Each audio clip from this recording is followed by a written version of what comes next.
नमस्कार दोस्तों, स्वागत है आपका अपने YouTube चैनल जीके गुरुजी 1-2 पर।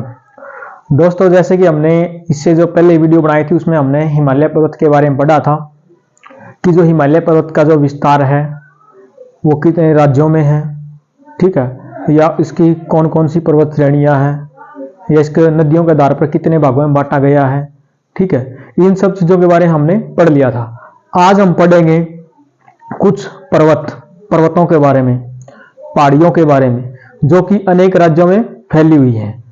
फॉर एग्जाम्पल, जैसे कि अरावली पर्वत श्रृंखला है, उसके बारे में पढ़ेंगे। पूर्वी घाट, पश्चिमी घाट जो पर्वत श्रृंखला है उसके बारे में पढ़ेंगे। या फिर जो ये पूर्वी राज्य हैं, इनमें जो पहाड़ियां हैं उनके बारे में हम पढ़ेंगे, उनके बारे में जानने की कोशिश करेंगे, क्योंकि यहां से जो है एग्जाम में क्वेश्चन बार बार आते रहते हैं, ठीक है। जैसे कि अरावली पर्वत श्रृंखला की सबसे ऊंची चोटी के बारे में पूछा जाता है, या फिर ये क्वेश्चन पूछे जाते हैं कि जो डफला, मिरी, अबोर, मिसमी जो पहाड़ियां हैं वो कौन से राज्य में हैं। गारो, खासी, जयंतिया की जो पहाड़ियां हैं वो कौन से राज्य में हैं, ठीक है। ऐसे ऐसे क्वेश्चन एग्जाम के अंदर आते हैं। तो आज हम इन पहाड़ियों के बारे में, इन पर्वतों के बारे में पढ़ेंगे। तो शुरू करते हैं हम सबसे पहले अरावली पर्वत श्रृंखला से। अरावली पर्वत श्रृंखला जो है ये गुजरात से लेकर राजस्थान और हरियाणा में स्थित है, यानी कि गुजरात, राजस्थान और हरियाणा तक फैली हुई है राजस्थान पर्वत श्रृंखला, नहीं ये अरावली पर्वत श्रृंखला। अरावली पर्वत श्रृंखला का जो 80% जो भाग है वो राजस्थान में फैला हुआ है। जो अरावली पर्वत श्रृंखला है ये गुजरात, राजस्थान और हरियाणा में फैली हुई है। इसका जो 80% जो भाग है अरावली पर्वत श्रृंखला का, ये राजस्थान में है। कहां पर है? राजस्थान में है 80% भाग। दूसरी बात, ये सबसे प्राचीन पर्वत श्रृंखला है। ये सबसे प्राचीन पर्वत श्रृंखला है। अरावली पर्वत श्रृंखला जो है सबसे प्राचीन है, यानी कि हिमालय से भी प्राचीन है, ठीक है। राजस्थान पर्वत श्रृंखला की सबसे ऊंची चोटी जो है उसका नाम है गुरु शिखर। जो अरावली पर्वत श्रृंखला है, अरावली पर्वत श्रृंखला राजस्थान, गुजरात व हरियाणा में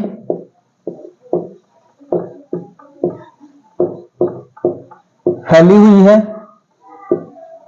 इसका जो 80% जो भाग है अरावली पर्वत श्रृंखला का, ये अकेले राजस्थान में है। अरावली पर्वत श्रृंखला का जो 80% जो भाग है वो अकेले राजस्थान में है, ठीक है। इसकी सबसे ऊंची चोटी है गुरु शिखर। इसकी सबसे ऊंची चोटी है गुरु शिखर, ठीक है, जिसकी ऊंचाई है 1722 मीटर। ऊंचाई है 1722 मीटर। इस पर एक जैन मंदिर है, ठीक है, इस पर एक जैन मंदिर है, ठीक है। आपसे कोई क्वेश्चन पूछ लेगा कि जो अरावली पर्वत श्रृंखला है वह किस राज्य में सबसे ज्यादा विस्तृत है? राजस्थान में, ठीक है। इसकी सबसे ऊंची चोटी कौन सी है? गुरु शिखर है। गुरु शिखर जो चोटी है उस पर किस धर्म से संबंधित मंदिर है? तो यह जैन मंदिर है इसके ऊपर, ठीक है, अरावली पर्वत श्रृंखला पर। दूसरी बात, ये सबसे प्राचीन है। कई बार एग्जाम के अंदर क्वेश्चन ये भी आया है कि भारत की सबसे प्राचीन पर्वत श्रृंखला का नाम बताओ। ऑप्शन में दे देगा हिमालय पर्वत श्रृंखला, सतपुड़ा पर्वत श्रृंखला, या फिर अरावली पर्वत श्रृंखला, या फिर पूर्वी घाट पर्वत श्रृंखला। तो इसमें ऑप्शन में आएगा अरावली पर्वत श्रृंखला। अरावली जो पर्वत श्रृंखला है वो सबसे प्राचीन है, भारत की सबसे प्राचीन पर्वत श्रृंखला है, ठीक है। आगे हम पढ़ते हैं विंध्याचल की पहाड़ियां। विंध्याचल की पहाड़ियां, जो विंध्याचल की पहाड़ियां हैं ये है मध्य प्रदेश में। मध्य प्रदेश में विंध्याचल की जो पहाड़ियां हैं ये मध्य प्रदेश में है। विंध्याचल की जो पहाड़ियां हैं ये मध्य प्रदेश में है। विंध्याचल की पहाड़ियों के जस्ट नीचे एक नदी बहती है जिसका नाम है नर्मदा नदी, ठीक है, नर्मदा नदी। नर्मदा नदी के ठीक नीचे एक पर्वत श्रृंखला है सतपुड़ा पर्वत श्रृंखला। सतपुड़ा पर्वत श्रृंखला, सतपुड़ा पर्वत श्रृंखला। ठीक है, जब ये सतपुड़ा पर्वत श्रृंखला मध्य प्रदेश को पार करके छत्तीसगढ़ में चली जाती है ना, इसको बोलते हैं मेकाल पहाड़ी। क्या बोलते हैं? मेकाल पर्वत श्रृंखला या मेकाल पहाड़ी, मेकाल पर्वत श्रृंखला। ठीक है, मध्य प्रदेश में कौन सी है? विंध्याचल पर्वत श्रृंखला। विंध्याचल पर्वत श्रृंखला के दक्षिण में नर्मदा नदी बहती है। ठीक है, और नर्मदा नदी के दक्षिण में एक पर्वत श्रृंखला है जिसका नाम है सतपुड़ा पर्वत श्रृंखला। ठीक है, सतपुड़ा पर्वत श्रृंखला जब मध्य प्रदेश को पार करके आगे छत्तीसगढ़ में प्रवेश कर जाती है तो उसको बोलते हैं मेकाल पर्वत श्रृंखला। ठीक है, सतपुड़ा पर्वत श्रृंखला की सबसे ऊंची चोटी है धूपगढ़। सतपुड़ा पर्वत श्रृंखला कहां पर है? ये एमपी में है, मध्य प्रदेश में है। ठीक है, इसकी सबसे ऊंची चोटी है धूपगढ़। धूपगढ़। ठीक है, इसकी ऊंचाई कितनी है? 1350 मीटर।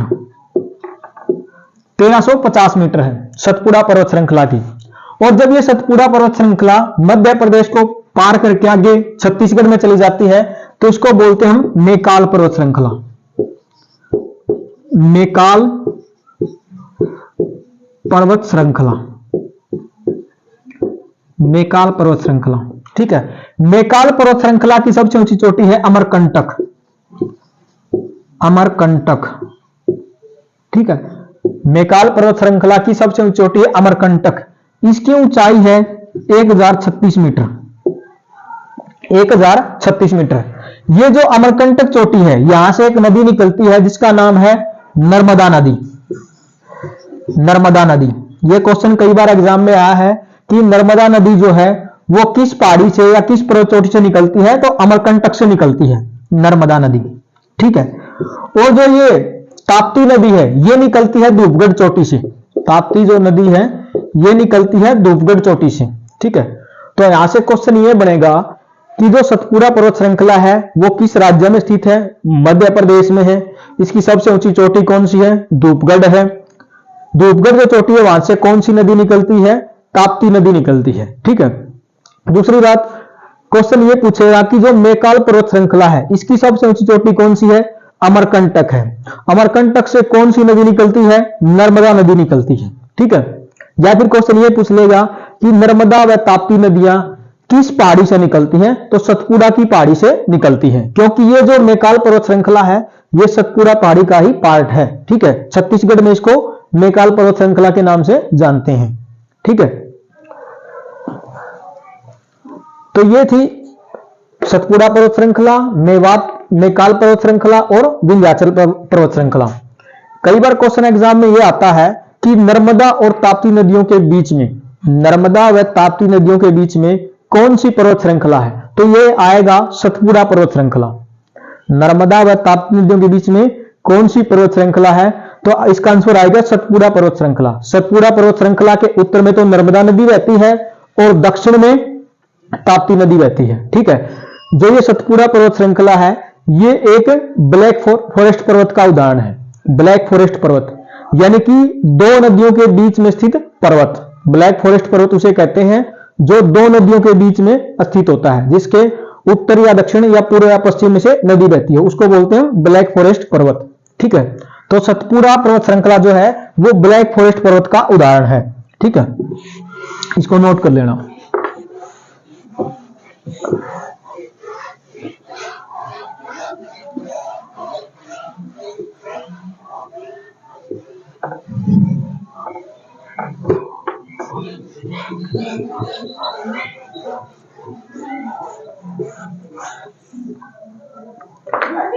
आगे हम देखते हैं गुजरात में। गुजरात में गिर की पहाड़ियां हैं। गिर कौन सी पहाड़ियां हैं? एक तो अरावली पर्वत श्रृंखला का विस्तार है गुजरात में, इसके अलावा एक पहाड़ी है गिर की पहाड़ी। गिर की पहाड़ी। ठीक है, गिर की पहाड़ियां गुजरात में। गिर की पहाड़ियां हैं, कहां पर है? गुजरात में है। ठीक है, गिर की पहाड़ियां गुजरात में हैं। किसके लिए विख्यात है ये? एशियाई शेरों के लिए विख्यात है। ठीक है, एशियाई शेरों के लिए विख्यात हैं गिर की पहाड़ियां, एशियाई शेरों के लिए प्रसिद्ध हैं ये। ठीक है, दूसरा यहां पर गिर राष्ट्रीय उद्यान है। कौन सा उद्यान है? गिर राष्ट्रीय उद्यान है। यहां पर गिर राष्ट्रीय उद्यान है। ठीक है, इसके अलावा जो ये गिर की पहाड़ियां हैं, इनका एक और महत्वपूर्ण काम है। वो काम ये है कि जब दक्षिणी पश्चिमी मानसून आता है ना, दक्षिणी पश्चिमी मानसून आता है तो वो इन गिर की पहाड़ियों से टकराकर ही गुजरात में वर्षा करता है, और वो वर्षा करता है केवल और केवल इन गिर की पहाड़ियों पर।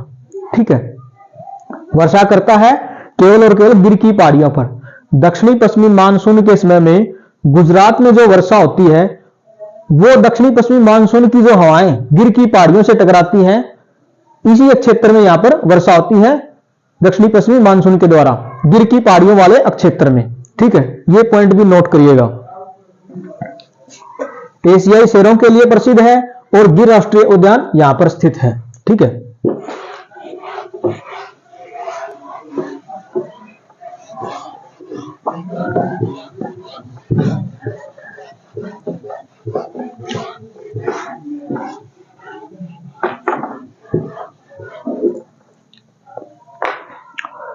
आगे हम देखते हैं महाराष्ट्र में। महाराष्ट्र में पहाड़ी है अजंता की पहाड़ियां, अजंता की पहाड़ियां, अजंता की पहाड़ियां, अजंता की पहाड़ियां कहां पर है? ये महाराष्ट्र में है।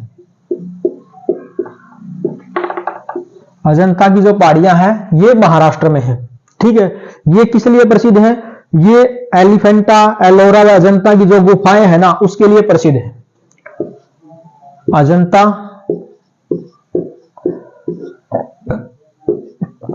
एलिफेंटा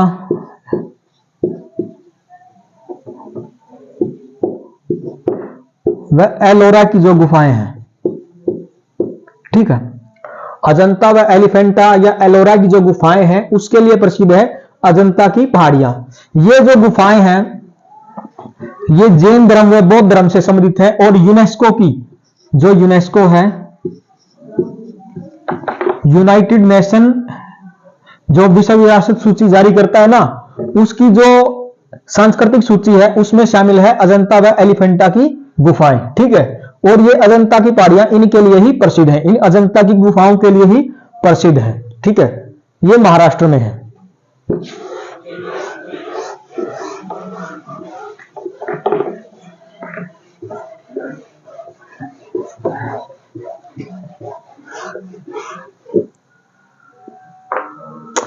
आगे हम देखते हैं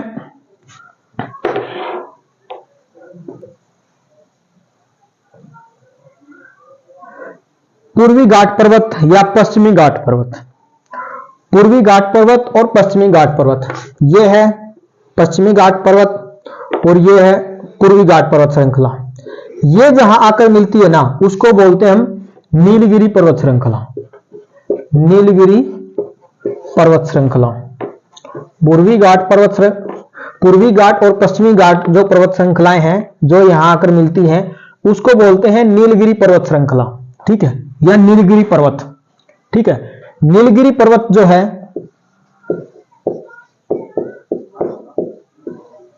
नीलगिरी पर्वत ये कितने राज्यों में फैला हुआ है? 3 राज्यों में फैला हुआ है। कौन कौन से? तमिलनाडु, केरल व कर्नाटक। ठीक है, जो नीलगिरी पर्वत श्रृंखला है ये 3 राज्यों में फैली हुई है, तमिलनाडु, केरल, कर्नाटक। ठीक है, पूर्वी घाट पर्वत श्रृंखला और पश्चिमी घाट पर्वत श्रृंखला जहां आकर मिलते हैं उसको बोलते हैं नीलगिरी पर्वत। और जो ये नीलगिरी पर्वत जो है तमिलनाडु, केरल व कर्नाटक में फैला हुआ है। नीलगिरी पर्वत की सबसे ऊंची चोटी है डोडा बेटा। डोडा बेटा नीलगिरी पर्वत की सबसे ऊंची चोटी है डोडा बेटा। यह दक्षिण भारत की दूसरी सबसे ऊंची चोटी है। डोडा बेटा जो है ना दक्षिण भारत की दूसरी सबसे ऊंची चोटी है। दक्षिण भारत की दूसरी सबसे ऊंची चोटी है। ठीक है, दक्षिण भारत की दूसरी सबसे ऊंची चोटी है डोडा बेटा। ठीक है, आपसे कोई क्वेश्चन ये पूछ ले कि दक्षिण भारत की सबसे ऊंची चोटी कौन सी है, तो दक्षिण भारत की सबसे ऊंची चोटी है अन्नामलाई पहाड़ी की है अनाईमुदी। अन्नामलाई पहाड़ी की जो चोटी है अनाईमुदी।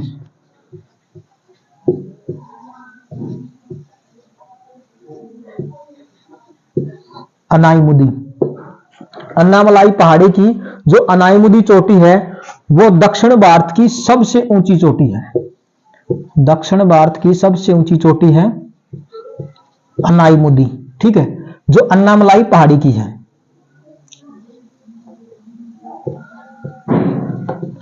ठीक है, आपसे क्वेश्चन ये पूछेगा एग्जाम के अंदर कि नीलगिरी पर्वत श्रृंखला की सबसे ऊंची चोटी है डोडा बेटा।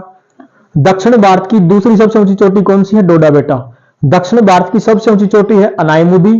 कौन सी पहाड़ी पर स्थित है? अन्नामलाई की पहाड़ी पर स्थित है।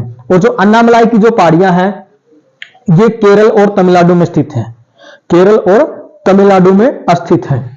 ठीक है, इसको मैं साफ कर देता हूं।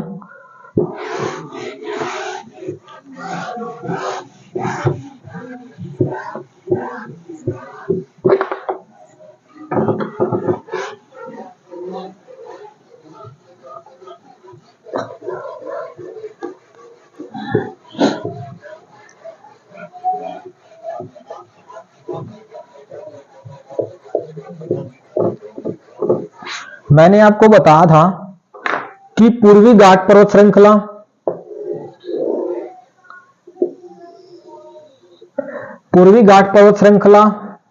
यह है पूर्वी घाट पर्वत श्रृंखला।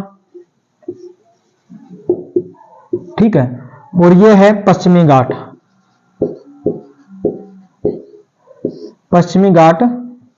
पर्वत श्रृंखला। इसको बोलते हैं हम सह्याद्री पर्वत श्रृंखला।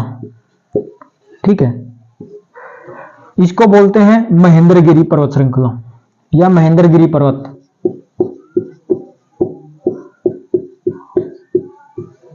महेंद्रगिरी पर्वत श्रृंखला।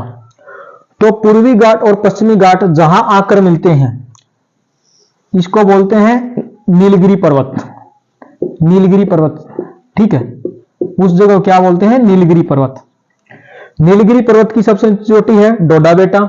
नीलगिरी पर्वत के जस्ट दक्षिण में है अन्नामलाई की पहाड़ियां। यहां पर अन्नामलाई की पहाड़ियां हैं। ठीक है, अन्नामलाई की पहाड़ी की सबसे ऊंची चोटी है अनाईमुदी। ठीक है, फिर इसके जस्ट दक्षिण में एक पहाड़ी और है, उसका नाम है इलायची की पहाड़ी। इलायची की पहाड़ी ये केरला में स्थित है। इलायची की जो पहाड़ी है ये केरल में स्थित है और इलायची के लिए प्रसिद्ध है ये। ठीक है, इलायची के लिए प्रसिद्ध है। ठीक है, आपसे कोई क्वेश्चन ये पूछ लेगा एग्जाम के अंदर नीलगिरी की पहाड़ी कहां पर स्थित है? कितने राज्यों में स्थित है? 3 राज्यों में, तमिलनाडु, केरल और कर्नाटक में। अन्नामलाई की पहाड़ी कौन से राज्य में स्थित है? अन्नामलाई की पहाड़ी जो है केरल में और इसका थोड़ा बहुत पार्ट आता है तमिलनाडु में। ठीक है, फिर इलायची की पहाड़ी कितने राज्यों में स्थित है? इलायची की पहाड़ी जो है यानी कि 90% जो भाग है इसका वो केरल में स्थित है। ओनली 10% जो भाग है वो तमिलनाडु में है। ठीक है, फिर इसके अलावा तमिलनाडु में कुछ एक और पहाड़ियां और हैं जिसका नाम है, ये तमिलनाडु है, तमिलनाडु आंध्र प्रदेश। तमिलनाडु और आंध्र प्रदेश के जो बॉर्डर पर कुछ पहाड़ियां हैं उनके नाम है पालनी की पहाड़ी, जावादी की पहाड़ी, सेवाराय की पहाड़ी। सेवाराय की पहाड़ी ये कहां पर है? ये तमिलनाडु और आंध्र प्रदेश में है। पालनी की पहाड़ी, जावादी की पहाड़ी, सेवाराय की पहाड़ी ये तमिलनाडु और आंध्र प्रदेश में है, यहां पर है ये, यानी कि बिल्कुल बॉर्डर पे है, इस वाले एरिया में है ये, ठीक है, ये वाले क्षेत्र में। पालनी की पहाड़ी, जावादी की पहाड़ी व सेवाराय की पहाड़ी। आपसे कोई क्वेश्चन ये पूछ लेगा कि जो पालनी की पहाड़ी है वो किस राज्य में स्थित है, या सेवाराय की पहाड़ी या जावादी की पहाड़ी किस राज्य में स्थित है। अगर आपको ऑप्शन में दे दे तमिलनाडु और आंध्र प्रदेश, तो आपको चूज करना है तमिलनाडु। अगर तमिलनाडु न दे तो आंध्र प्रदेश आएगा, ठीक है। तो इसको मैं साफ कर देता हूं।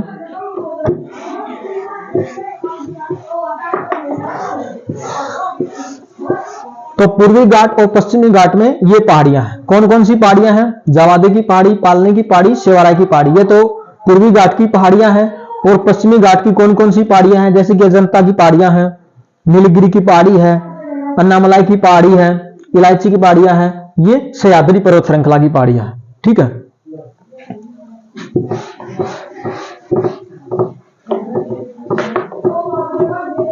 अब मैं आपसे कुछ एक बात और डिस्कस करना चाहता हूं। जो पश्चिमी घाट का जो ढाल है ना, वो बिल्कुल खड़ा है, ठीक है, बिल्कुल खड़ा ढाल है।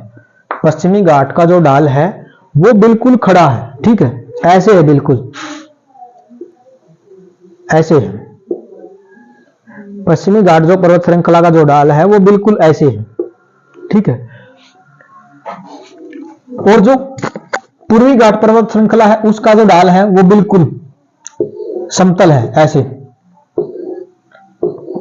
ठीक है, ऐसे है। आपसे क्वेश्चन ये पूछ लेगा कि पूर्वी घाट पर्वत श्रृंखला या पश्चिमी घाट पर्वत श्रृंखला का ढाल कैसा है। पश्चिमी घाट पर्वत श्रृंखला का ढाल कैसा है? बिल्कुल खड़ा ढाल है इसका, ठीक है, बिल्कुल खड़ा ढाल है, ठीक है।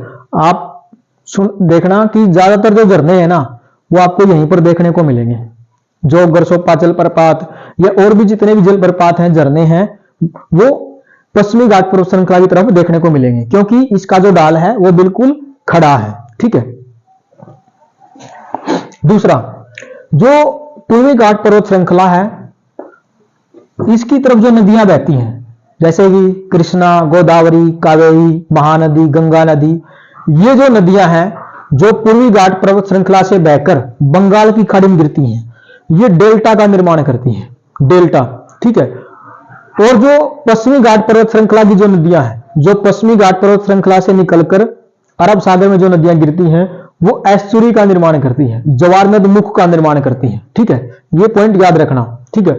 आपसे कोई क्वेश्चन में पूछ लेगा कि निम्नलिखित में से कौन सी नदी एस्चुरी का निर्माण करती है, ऑप्शन में दे देगा कृष्णा, कावेरी, गोदावरी, तीन तो ये दे देगा और एक दे देगा नर्मदा नदी, ठीक है।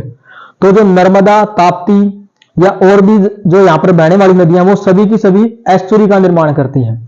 जबकि इस तरफ जो नदियां बहती हैं पूर्वी घाट पर्वत श्रृंखला की तरफ या जो बंगाली खाड़ी में गिरती हैं, ये डेल्टा का निर्माण करती हैं, ठीक है, डेल्टा का निर्माण करती हैं। डेल्टा क्या होता है?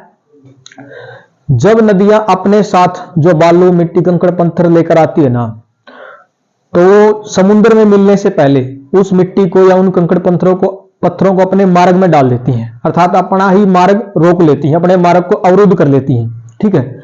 ऐसे जैसे कि ये गंगा नदी है, ये यहां पर ये गंगा नदी है, ये जब बंगाल की खाड़ी में गिरती है तो क्या करती है गंगा नदी? जो मिट्टी लेकर आती उसको अपने मार्ग में डाल लेती है, ऐसे, ये कंकड़ पत्थर है, मिट्टी है, इसको अपने मार्ग में डाल लेती है और छोटी छोटी नालियों में बढ़ जाती है, ऐसे छोटी छोटी नालियों में बढ़ जाती है, ऐसे, ठीक है। यानी कि अपने द्वारा बहाकर लाई गई गाद को, मिट्टी को अपने मार्ग में डालकर अवरुद्ध कर लेना, और छोटी छोटी नालिकाओं के रूप में जब यह बंगाली खाड़ी में गिरती है तो उसको बोलते हैं डेल्टा। क्या बोलते हैं? डेल्टा, ठीक है। और दूसरा एस्चुरी या जवारनद मुख, पश्चिमी घाट पर्वत श्रृंखला से निकलकर अरब सागर में गिरने वाली नदियां जब एक ढालनुमा आकृति के रूप में सागर में गिरती हैं, ठीक है, सागर में गिरती हैं, तो उसको बोलते हैं जवारनद मुख या एस्चुरी, ठीक है, एस्चुरी। तो यह है पूर्वी घाट पर्वत श्रृंखला और पश्चिमी घाट पर्वत श्रृंखला।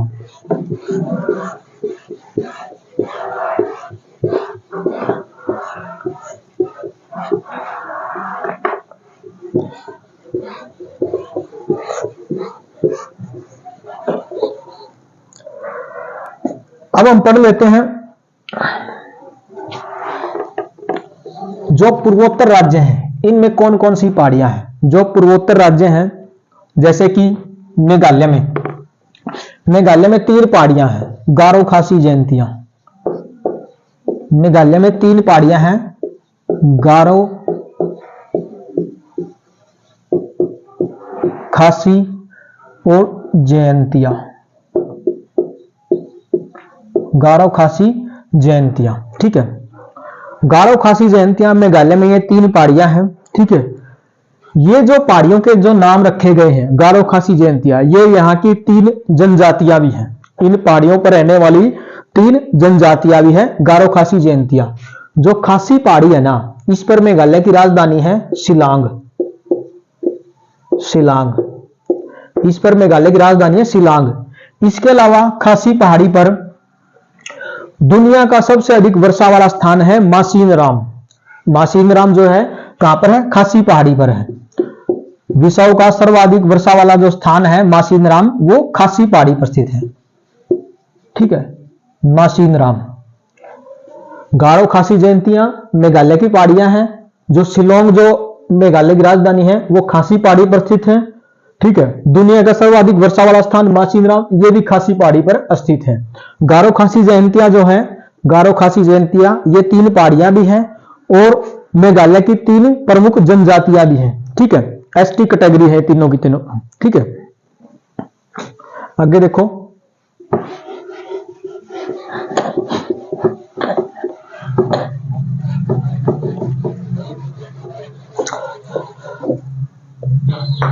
आगे है अरुणाचल प्रदेश। अरुणाचल प्रदेश में भी 3-4 पहाड़ियां हैं।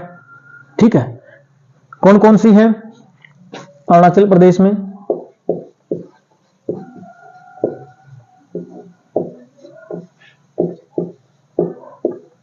यह है डफला,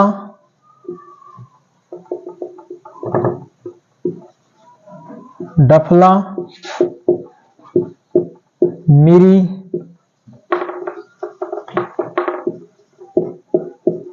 अबोर, मिसमी। डफला, मिरी, अबोर, मिसमी। डफला, मिरी, अबोर, मिसमी, ये पहाड़ियां हैं। 4 पहाड़ियां हैं, डफला, मिरी, अबोर, मिसमी। ये अरुणाचल प्रदेश की पहाड़ियां हैं और ये वहां की जनजातियां भी हैं। डफला, मिरी, अबोर, मिसमी पहाड़ियां भी हैं और वहां की जनजातियां भी हैं।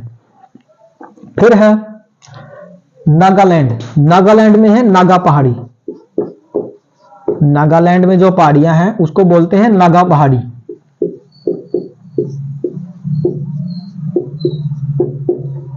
नागालैंड में जो है उसको बोलते हैं नागा पहाड़ी। मिजोरम में है जो उनको बोलते हैं मिजो पहाड़ी। मिजोरम में जो है उनको बोलते हैं मिजो पहाड़ी।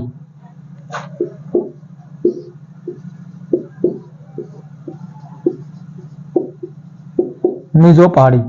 मणिपुर में एक पहाड़ी है उसका नाम है लेमाटोल की पहाड़ियां।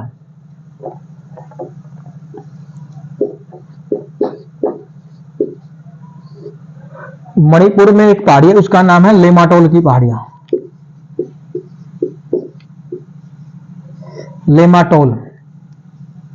लेमाटोल की पहाड़ी ये कहां पर है? ये मणिपुर में है। ठीक है, आपसे क्वेश्चन कैसे पूछेगा? क्वेश्चन आपसे पूछेगा कि आप बताइए कि जो लेमाटोल की पहाड़ी है वो किस राज्य में स्थित है, या फिर पूछ लेगा कि मिसमी पहाड़ी किस राज्य में है, या डफला पहाड़ी किस राज्य में है। अगर ऐसा नहीं पूछा, ये क्वेश्चन पूछ लेगा कि जो मिसमी जो जनजाति है वो किस राज्य में निवास करती है, या फिर जो डफला जनजाति है वो किस राज्य में निवास करती है, तो अरुणाचल प्रदेश में। क्योंकि ये जो पहाड़ियां हैं, इन पहाड़ियों पर जो ये जनजातियां रहती हैं, इनके नाम भी यही है। इन जनजातियों के नाम पर ही इन पहाड़ियों के नाम रखे गए हैं। ठीक है, तो ये कुछ पहाड़ियां थी जो पूर्वोत्तर राज्यों में स्थित थी। इनके बारे में हमने पढ़ा। नीलगिरी पर्वत श्रृंखला के बारे में पढ़ा, विंध्याचल, सतपुड़ा, अरावली पर्वत श्रृंखला के बारे में हमने पढ़ा, मैकाल पर्वत श्रृंखला के बारे में पढ़ा, हमने पूर्वी घाट और पश्चिमी घाट पर्वत श्रृंखला के बारे में पढ़ा। ठीक है, इन्हीं के बारे में हमने जाना। ठीक है, तो आज के लिए इतना ही काफी है, बाकी हम कल करेंगे, क्योंकि अगर आज ही मैं सारा कराऊंगा तो बहुत ज्यादा हो जाएगा। ठीक है, तो आज के लिए इतना ही काफी है। थैंक यू, धन्यवाद। और आप इस वीडियो को ज्यादा शेयर करें, सब्सक्राइब करें व लाइक करें।